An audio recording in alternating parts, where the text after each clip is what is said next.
Breaking news from around the world. NASA astronauts return safely to Earth.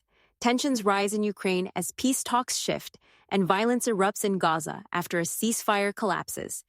Meanwhile, a wave of attacks targets Tesla dealerships, and Forever 21 files for bankruptcy once again.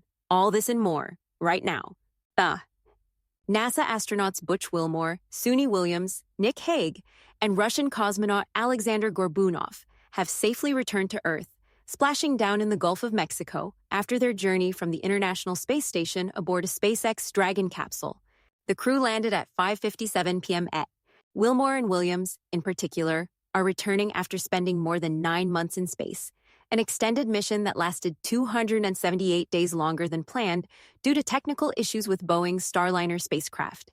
All 4 astronauts are currently undergoing routine medical checks. Turning to international affairs, Russian President Vladimir Putin has proposed a limited ceasefire in Ukraine, following a call with former President Donald Trump. The proposal comes after Trump suggested a U.S.-backed 30-day ceasefire, which Ukraine had agreed to. While Russia did not accept a full cessation of hostilities, Putin has offered a pause on energy and infrastructure targets for 30 days. Both leaders expressed a commitment to peace, although Russia has called for the halting of Western military aid to Ukraine as part of a broader resolution. Additionally, a 175 for 175 prisoner exchange, along with a gesture involving 23 wounded Ukrainian soldiers, is set for March 19th.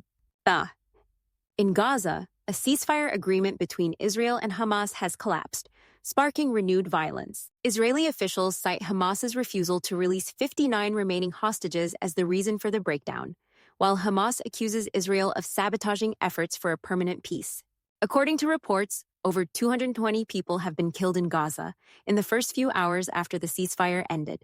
President Trump has also made it clear that those seeking to terrorize Israel, including Iranian-backed groups, will face consequences. Meanwhile, in the U.S., the FBI and ATF are investigating a series of arson, vandalism, and gunfire incidents targeting Tesla dealerships. The attacks are believed to be linked to tensions over Elon Musk's involvement in President Trump's Department of Government Efficiency. In a statement, Trump promised to take action against those responsible, declaring that the perpetrators would face serious repercussions. On the international terrorism front, Abu Hamza, the spokesman for the Palestinian Islamic Jihad terror group, was killed in an Israeli strike on Gaza. The Israeli military's operation, known as Strength and Sword, targeted key Hamas commanders in response to the group's refusal to negotiate on hostage releases. In Canada, Premier Doug Ford is continuing negotiations with the U.S. over tariffs after temporarily imposing a 25% surcharge on Ontario's electricity exports. Ford's tone has shifted to one of constructive dialogue, emphasizing the need for fair trade and infrastructure projects to strengthen the Canadian economy. In the U.S., a judge has blocked the military from enforcing former President Trump's ban on transgender people serving in the armed forces, calling it discriminatory. This injunction could be paused for further review by Friday, allowing the administration time to appeal the decision. And in the retail world, Forever 21 has filed for Chapter 11 bankruptcy for the second time, planning to close all U.S. locations while seeking buyers for its assets.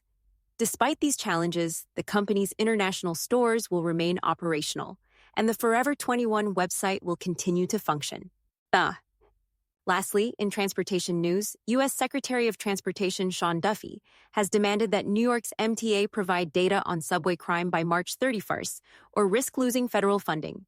Although transit crime is down by nearly 27% this year, felony assaults are still significantly higher compared to 2019 levels, prompting concerns about safety and resource use. That's all for tonight's news update. Thank you for joining us. We'll continue to monitor these stories and bring you the latest developments. Stay safe, stay informed, and have a good night. If you enjoyed this video, don't forget to hit the like button, share it with your friends, and subscribe to the channel. And don't forget to turn on the notification bell so you never miss an update.